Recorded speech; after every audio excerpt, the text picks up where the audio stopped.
ఇప్పుడు ఉప ముఖ్యమంత్రి దీన్ని ఇన్సిడెంట్ గా తీసుకొని ఖచ్చితంగా ప్రభుత్వం మీద చాలా సీరియస్ గా ఎలిగేషన్ చేస్తున్నారు ఆయన. చేస్తున్నారు. రేపొద్దున ఈ గవర్నమెంట్ కోరిలేషన్ గవర్నమెంట్ ఉంటుందో లేదో కూడా చెప్పలేము.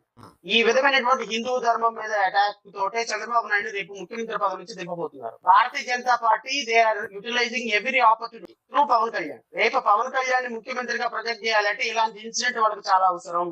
But with in couple of months or couple of years, probably 2025 mid కావచ్చు, ఎండ్ కావచ్చు, ఏదేమైనా with in couple of 6 months లో పొలిటికల్ సిస్టమ్ లో చాలా డ్రాస్టిక్ చేంజెస్ జరుగుతాయి అనేది అయితే ప్రిడిక్ట్ చేయగలుగుతున్నాం.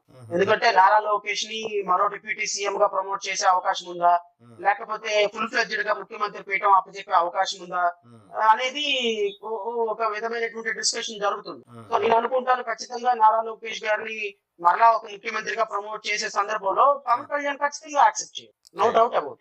ఎందుకంటే పవన్ కళ్యాణ్ ఖచ్చితంగా యాక్సెప్ట్ చేయనప్పుడు ఆడపిల్లల మీద దాడులు, దళితుల మీద దాడులు, తిరుమల వెంకటేశ్వర స్వామి మీద దాడి, సనాతన ధర్మం మీద దాడి, ఇవన్నీ దాడి చూపించి ఒక 5 day ప్రెస్ మీట్ లో చెప్పేసి మద్దతు ఉపసంహరించుకుంటున్నాం, మా ఎమ్మెల్యేలు అందరూ బయటికి రండి.